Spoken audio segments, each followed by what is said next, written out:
Satoshi's Corner, Season 1, Episode 10. No, we were not gaslit by Bitcoin price usual rise and fall, nor by the mockingbirds predicting doom and gloom to the crypto ecosystem either. The resilience of the hodlers community, as it is well known that crypto hodlers live by the code, the crypto code, that is the protocol, the Satoshi protocols. The hodlers and crypto OGs are the one who holds onto their crypto assets regardless of the so-called price volatility, or simply adopting a long-term position vis-a-vis their crypto assets of choice. At the time of the recording of this podcast, the Bitcoin price was exactly $31,697. My name is Hermann Djoumessi, social media, blockchain, and big data consultant. This podcast is a bite-sized summary of a potential conversation with Satoshi Nakamoto's seminal white paper, Bitcoin, a peer-to-peer electronic cash system. The goal of this podcast is to establish the many sources and resources necessary to create, deploy, and optimize blockchain technology ecosystem in order to establish a Bitcoin or blockchain standard for businesses and organizations in the 21st century. Massive shout out to our crypto friend in El Salvador. La tecnología blockchain se define más simplemente como un libro mayor descentralizado y distribuido que registra la providencia de un activo digital. Blockchain se define más simplemente como una tecnología de contabilidad descentralizada y distribuida que registra la procedencia de un activo digital. What it means, of course, is blockchain technology is more simply defined as a decentralized, distributed ledger that records the provenance of a digital asset. Blockchain is more simply defined as a decentralized, distributed ledger technology that records the provenance of a digital asset. That was, of course, a shout out to El Cripto Salvador Libre. Que viva El Cripto Salvador Libre. Booze. The corona crypto crash is now upon us, and it is only fair that Bitcoin gets hit now, as it is not correlated to orthodox and classical financial markets, but has its own clockwork of one new block per 10 minutes as per the Satoshi protocol. The protocol should shine through this new financial bear cycle, which is usually the cycle of thought, content creation, and machine building, of course. The bull cycle, enabling rather more socializing, advocacy, launches, and social media campaign. Social media campaign whose role, of course, is to drive up adoption, technological adoption, that is. On the contrary, we rejoiced on one of the fundamental principles of the Satoshi's ecosystem, which is its natural ability to invite game theory participants either through FOMO, fear of missing out, or FUD, fear, uncertainty, doubt, which are both mainstay in behavioral finance and therefore human beings nowadays. Satoshi's Corner, Season 1, Episode 10. Proof of community. El Salvador decided to make Bitcoin a legal tender, and Bitcoin moon landed on the ashes of El Salvador volcanoes. El Salvador could therefore mine the cleanest Bitcoin in the universe, as it seems that authorities in mainland China, beyond the Great Electronic Wall, have decided to clamp down on its mining operations using alleged dirty energy from coal and other sources like hydro electricity. According to the China Daily, the Great Chinese Crypto Log Out is taking place as we speak on the 5th of May of this year, in the China Daily blog, we could read quite a few information about the topic. I would just send you back to the China Daily blog, which is chinadaily.com.cn 2021-05/25 WS, well, whatever, right? So just go back to the China Daily blog, please. But talk about a paradigm shift here. Proof of community is the proof that there is on social media a set of communities supporting your efforts online. It is also a deeper proof at the end of the process, which is proof of culture. Of course, as ADMPers would put it, adoption of new technology is downstream from culture, like the garage culture in the early days of the Silicon Valley, when most startup founders like Bill Gates, Steve Jobs, and Steve Wozniak, etc., started playing with new technology in their parents' courtyards, bedroom, and garages. Or even those computer clubs as well, like the Homebrew Computer Club back in those days, right? So I refer you to the history of the Silicon Valley, of course, for more information about that. But that is how some of these founders never needed to join an academic institution, having simply absorbed the computer culture that dominated their daily lives way before actually facing it in school or at school. So that's why it is important that there is this simmering, this brewing crypto culture in and around the world that is currently dominating the social media wave. Pose. Let's start with proof of community. We will delve later on a different podcast for proof of culture.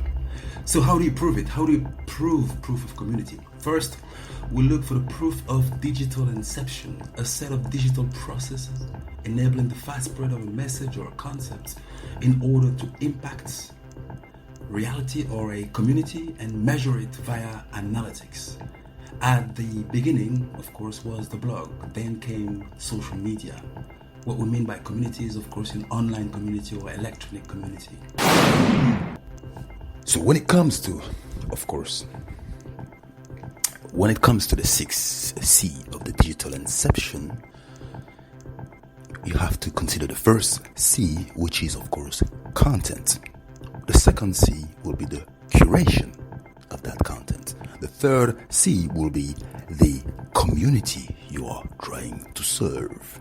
The fourth C will be, of course, the conversion of that community to your aims and goals. Then the fifth C will be commerce. And the last C will be compliance of your message according to the different regulation, global, extraterritorial, and national and local you are living under. Okay, this is it. We also need to debunk once and for all this idea that social media is marketing. Social media is not marketing. Social media is life. What do I mean by that? You can do anything on social media. You can connect with as many people as you want in order to do whatever you want. You can do politics on social media. Ask Cambridge Analytica. You can do business on social media. Refer to the Bitcoin ecosystem that was born totally on online social media. You can be dating on social media. You could be doing music on social media. You could do comedy on social media. You can do arts on social media. You can do whatever you want on social media. So this idea that social media would be simply linked and connected to marketing or digital marketing is a fallacy. There is an element of digital marketing, of course, within social media. That's not to be denied.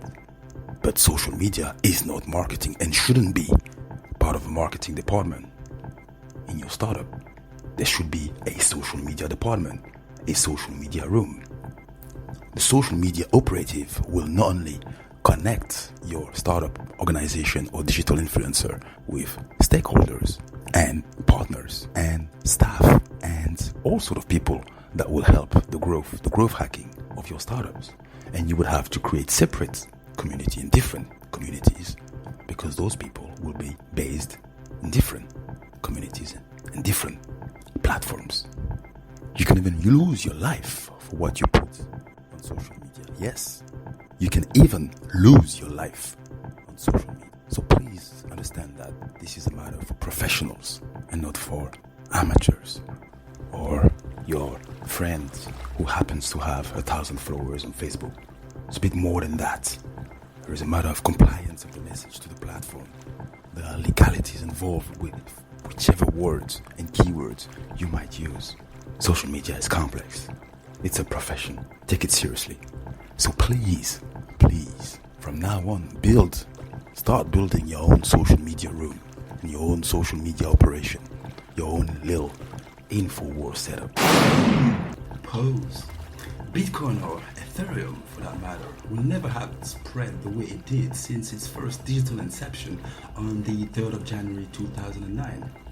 If it wasn't for social media, chat room, online groups, communities, feeds, or thought of press, radio and TV having decided to tilt their support on the crypto prohibition side as early as 2009, of course. A crypto prohibition that has been going on for more than a decade now, since the demise of the darknet marketplace, Silk Road in 2013 or something like that. Bitcoin mining, which started in the Five Eyes, Royal North, UK, US, Australia, Japan, outside of the US Silicon Valley at the beginning at least, got almost Silk Roaded into Chinese own hash power, fresh into its first decade of existence. Nowadays, 60% of hash power are all set behind the Great Electronic Wall of China, with 60% of the hash power controlled by Chinese-owned mining pools, according to the Cambridge Bitcoin Electricity Consumption Index. You can find it here on https://cbeci.org/mining and then map, of course. There you'll have a total map of all those mining pools. And then, of course, on the same document, you can also see the top mining pools of China, right? I'm looking at it right now. F2 pool, Poolin, Ant pool, BTC.com, Huobi pool. That's the one I know actually quite well. Huobi pool, yeah. OKX pool, Binance pool, of course. That I also have good knowledge of it. And via BTC and Ubian.com. Right, so there you go. This is where the hash power was so far concentrated, which I guess posed a few problems to the people who had a strong opinion about a decentralized system, of course. Having centralization paradoxes coming from the exchanges, of course, who can influence prices and supply. Whales, people with a lot of bitcoins who can influence prices and supply. And of course, mining pools, which are all, as we said, most of it, 60% of it at least, behind the Great Electronic Wall of China. So you have those adverse kind of reactions to the whole decentralized ethos of the Bitcoin ecosystem, which kind of creates a lot of tension within the space, if you want. But for me, it's all interesting. It's all interesting because as always, when you deploy new technology, of course, there will be situations that you couldn't predict that will happen, because users are complex, which is why we're talking about proof of community. That's why we're going back to that proof of community and proof of culture, because if you understand the communities and the culture behind the technology, then you're probably more likely to understand the technology also better. All right, going back to cyber hornets and digital influencers. Some, like Spike Lee, you would say, probably an old school influencer, I guess, filmmaker, advertising for Coin Cloud, bringing cryptocurrencies to the mass on YouTube. So there is a Coin Cloud video with Spike Lee, and he talks about cryptocurrencies being the currency of the people. So that's quite interesting.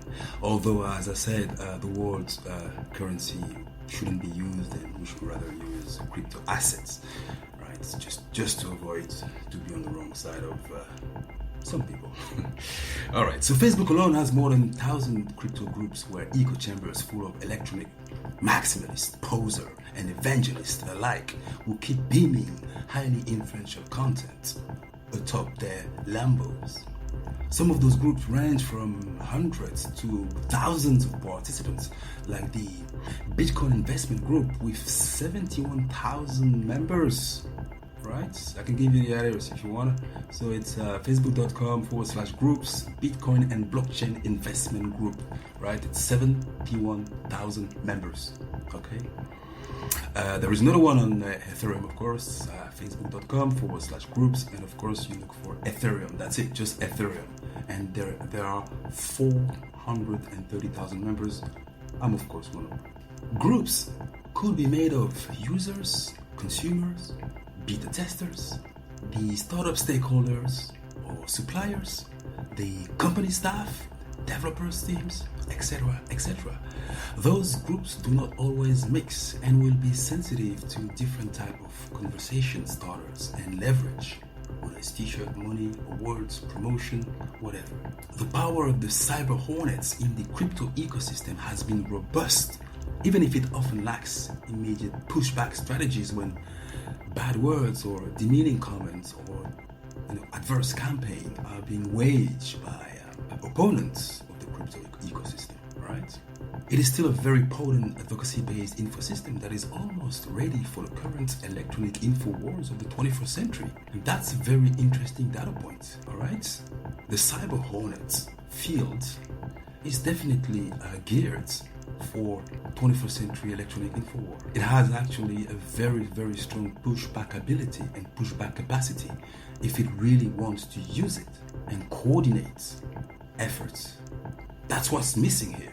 That's what's missing really, right? It's being able to focus on one single issue and really push back a certain narrative that could challenge, if you want, the top-down narrative that is usually being beamed by orthodox press and media. So that's a very interesting data point, and I really hope that some of you will actually take that into account. Anyway, so let's pause again.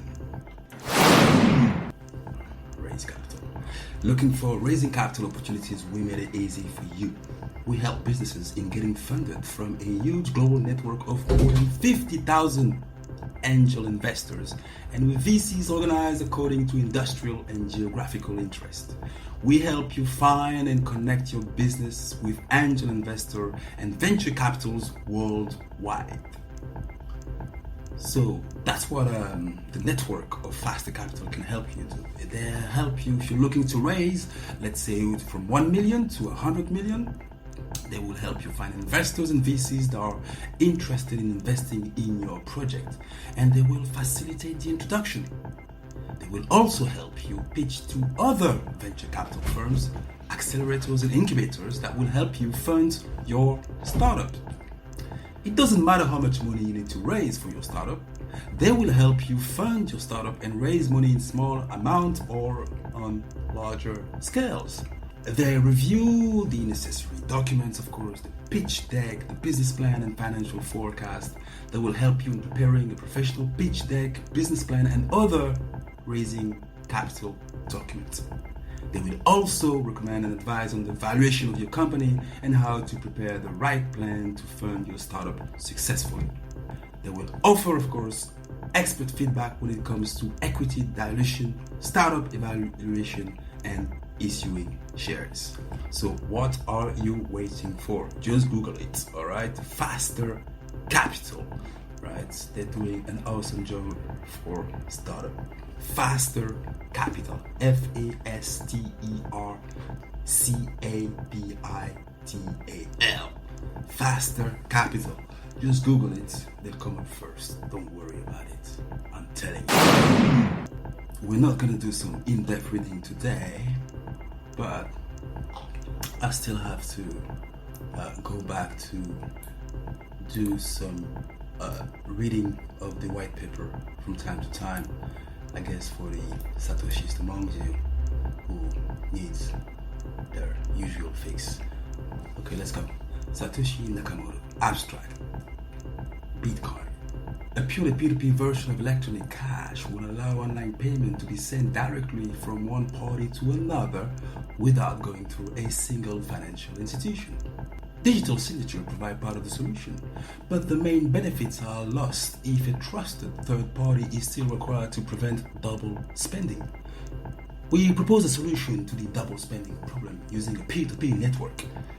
The network timestamps transactions by hashing them into an ongoing chain of hash-based proof of work, forming a record that cannot be changed without redoing the proof of work. The longest chain not only serves as proof of the sequence of events witnessed, but proof that it came from the largest pool of CPU power. As long as the majority of CPU power is controlled by nodes that are not cooperating to attack the network, they'll generate the longest chain and outpace attackers. The network itself requires minimal structure. Messages are broadcast on a best effort basis, and nodes can leave and rejoin the network at will, accepting the longest proof of work chain as proof of what happened while they were gone. Thus spoke Satoshi Nakamoto. Back to infosystem. We say infosystem as at the heart of the ecosystem is an infosystem. And we looked at, of course, the cyber hornets within the crypto ecosystem, which could be, if you want, to some extent, the media arm of that info war that is actually happening right now. It is a sum, of course, an infosystem, right? It is the sum of all interactions and connections with other partners, data provider and receivers, feed, of course, news feed or data feeds that are necessary for the survival and growth of the business, organization, or indeed the digital influencer. Hashtag velvet hair. At the heart of your system, you should have a social media strategy and a data management system that allows you to be on top of all messaging and connections. We recommend, of course, for that strategy, a checklist that will enable the digital influencers team to ready itself for the internet warfare. Well, it could be a digital influencer, it could be an organization, it could be a business, it could be, any type of organization, online organization or online community. Right. Pose. The Dublin 6C cheat sheet blueprint of the digital inception as premiered on the ADMP websites and of course at the Facebook conference in Dublin in 2019, January 2019 of course. But before that, you go onto the website www.admpawards.biz, ADMPAWARDS.biz, right? That's more information about the digital inception. But I'd like to segue into this story because this is a big story. This is an important story. I think a lot of people have talked about it and have reacted about it. So within the space, outside of the space, beyond the space. So let me have a look at it. All right. So it's you reacting. So I'm reacting to whatever you send me. So one tweet can destroy your entire industrial efforts. If that tweet or FUD or FOMO hits the digital whales who holds the most coins in your community and forces them to abandon their financial position, for example. Hence the notion of InfoWar. All right, you have to monitor those tweets in order to make sure that the whales within your community will not run away from your efforts just because they read the wrong tweets. So it takes one electronic whales to leave you to start a panic within your digital community and ecosystem and send your price tumbling down and stopped everything. As it happened when Tesla CEOs and prolific project manager Elon Musk tweeted on the 4th of June 2021, hashtag stop Elon, protest token, sending a strong signal to the pump and dump merchants who joined the crypto ecosystem, writing his celebrity quote. Bitcoin News actually does a cool article about Elon Musk's last 9 crypto-based tweets and the reaction from the space to it. And of course, one of the reaction it was a token launched around the 4th of June 2021. It was a protest token launched 7 days ago before the 4th of June, so somewhere in May, end of May, all right? It already has 20,000 holders and 100 million market valuation, all right? It is a protest token against Elon Musk. So there you go, already 100 million market valuation. Interesting, isn't it? So right, okay. So let's face it, we'll still saw the funny side of it. Okay, all right. It's a haha moment. It's full of it. Our space is full of it. You have to understand the irony of the people there and take it with a pinch of salt. But it's funny. That's why the space is so interesting. There are so many stories and usually quite funny stories as well. So it's kind of a nice distraction, and it's reinforced that notion also of culture, right? Crypto culture actually being pervasive and being part of pop culture as well. So Elon the Great was still new to the crypto ecosystem and did what everybody does when they first join, like he did roughly 2 years ago. Yeah, 2 years ago, 10 years after a few million geeks worldwide. Okay, what happened? Zero inception. You hear, you read, or watch content about Bitcoin, blockchain, crypto assets, right? That's your first day. You've heard about it. This is the first time you've heard about it. This is what Elon Musk went through 2 years ago. And you pay attention to it 5 to 10 minutes and forget about it, all right? Your brain, however, has not forgotten about it. And maybe the signal is strong enough to make a dent in your memory for future reference, but it's still a weak signal, right? It's not a strong signal, it's a weak signal, but it's there somehow, right? Then, right, so you've done your micro learning on YouTube, right? You've seen those, quick videos that compress 2 hours of knowledge into 2 minutes of content and tells you everything you need to know in 5 minutes. But what you've learned really, it's really micro learning. You haven't gone into the macro learning, right? You're still in the micro aspect of it. So you're still at the top of the iceberg, and now you want to go deep into it. You then decide to jump into the crypto void head first, right? You buy your first BTC, your first Bitcoin. Wow, you don't know the hopes. And maybe a cold wallet as well. You join a crypto exchange and a crypto community on Reddit, Facebook, 4chan, Telegram, Signal, or even the deep web. Who knows, right?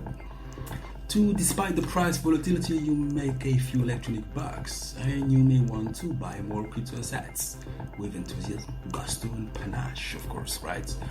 Because you get the whole. You understand being a crypto is a vibe, right? It tells you that you are a unique person who understands computer science and computer knowledge to a level that most people can't, and you feel good about it. So hence the panache and the gusto, right? It comes with actually owning your first Ethereum, your first Bitcoin, your first whatever, right? Your first Jackson 5 crypto assets, right? Remember what it is? Bitcoin, Ethereum, Dashcoin, Monero, between Ripple, Polkadot, and AAVE actually. I like AAVE. Anyway, that's it's not okay. This is not a financial advice. Okay, I like to say that. I have to say that. So now, 3, you start talking about it around you, despite the doubters and critics who eventually get through your thin arguments with the little help sometimes of orthodox mainstream media pushing third narrative all over its info systems, online and offline, right? That's the info setup I described a few moments earlier. So now 4, you want now to change it. You want to change Bitcoin to allay the fear of those critics and friends alike who start doubting sometimes your sanity. Don't you see the amount of energy it's using? Don't you see the problem it's causing around the world? You want to fight our own national currency? What's wrong with you? Alright, so people start doubting you and you're thinking, okay, let me change this system. Let me find a way to improve it, to make it better so that my friends can accept it, right? Or the authorities can accept it. So sometimes authorities will also send out mixed signals supporting blockchain technology but banning crypto assets, not understanding that one is there to actually finance the other. And that's a problem sometimes. So this is where you find yourself in the middle of. It's a battle, basically. It's a battle of idea. Okay. So now 5, you're on the verge of quitting the crypto ecosystem entirely.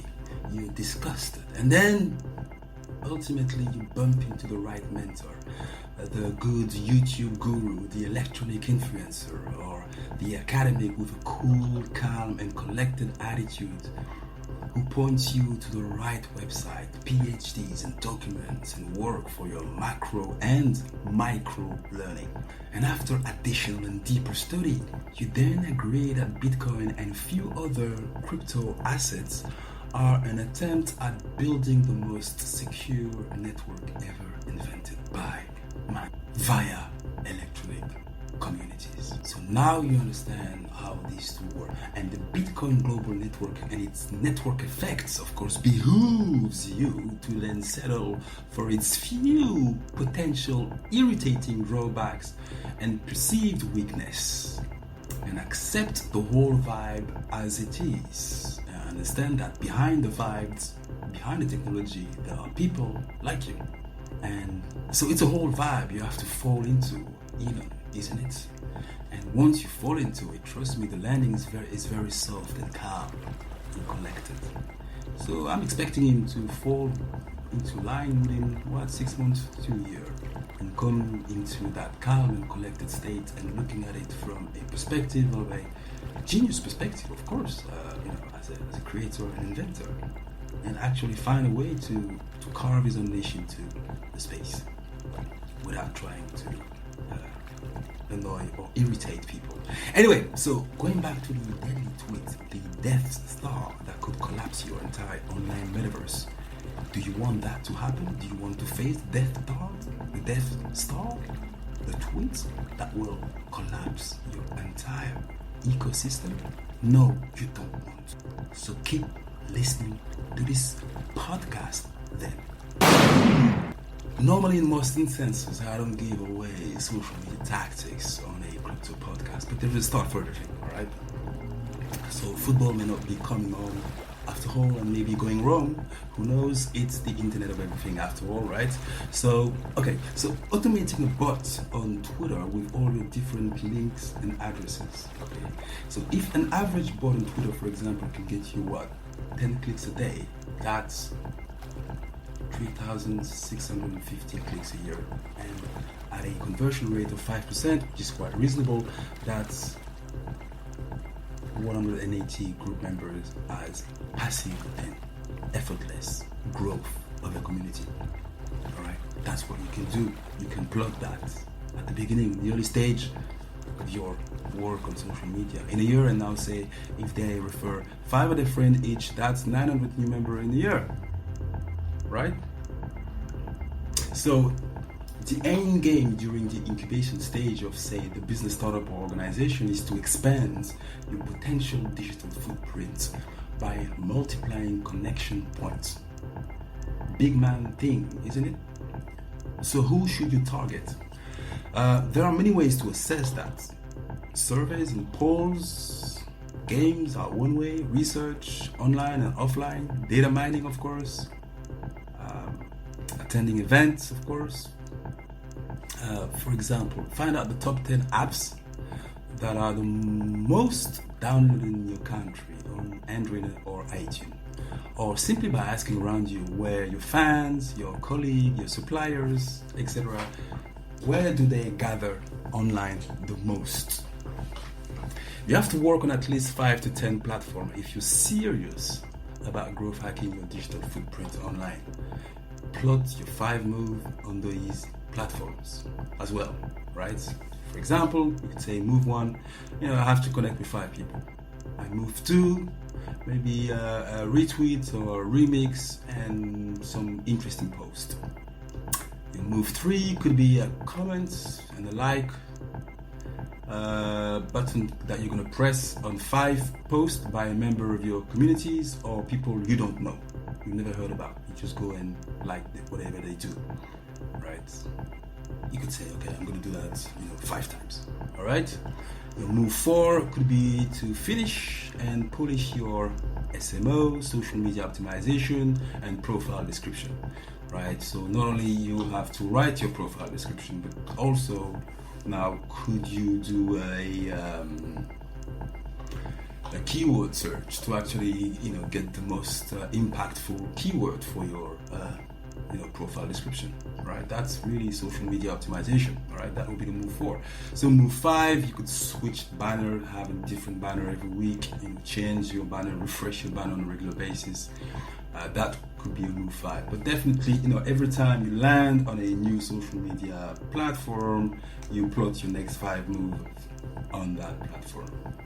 So you connect with and wherever your different communities can potentially gather and to be available for chat, electronic connection, exchange, content sharing, and curation. All right, and you do that by creating online groups and communities on all of those platforms and set them up with content. Okay, move 1, content, of course. Clear group rules and guidelines. That is extremely important, of course, because your rules, your guidelines and the rules will define the sort of people you will attract, of course, and you have to make sure they all comply to GDPR, DMCA, POPIA, whatever is the set of regulation in your country or continent. That goes without saying. Okay, we'll stop there and carry on to the last episode of this season, full of surprise, inspiration, of love from all of you who spend their time sharing and downloading this podcast, since we have now reached our 2,500 direct download on Spreaker alone. So, thank you again for your resilience and efforts. You can always find us on online social media, whether it is Twitter at Team ADMP, TEAMADMP, or indeed on Instagram, of course, at Team ADMP, or https www.instagram.com/teamadmp. We have our own newsletter on Substack, ADMP Incubator, to stay in tune with the space and its many innovations globally via our newsletter. And please do not forget our good website, which is in need of a bit of work, I agree, on www.admpawards.biz. Any contribution from you will be welcome as far as the website is concerned, of course. Keep spreading knowledge, keep showing passion, and let the crypto kids play. Have a nice day, have a nice week, have a nice month, have a nice life. Watch out for Satoshi's Corner Season 1, Episode 11, coming soon and full of surprise, since it is the last of the season, right? And then we'll start again with Season 2, of course. So do not hesitate to listen to this podcast at least twice if you want to get to the bottom of it. In Season 2, we'll be talking about a bit more about DeFi, definitely, a bit more about Ethereum, definitely. We're going to start delving into that, definitely. We'll keep having, the majority of our, output will still be Bitcoin based, of course, but we'll start looking at different ecosystem too, right? That's what's going to be really interesting. All right, bye-bye. We're gone. We're out. My name is Hermann Djoumessi, social media, blockchain, and big data consultant. This podcast is a bite-sized summary of a potential conversation with Satoshi Nakamoto's seminal white paper, Bitcoin, a peer-to-peer electronic cash system. The goal of this podcast is to establish the many sources and resources necessary to create, deploy, and optimize blockchain technology ecosystem in order to establish a Bitcoin of blockchain standards for businesses and organizations in the 21st century.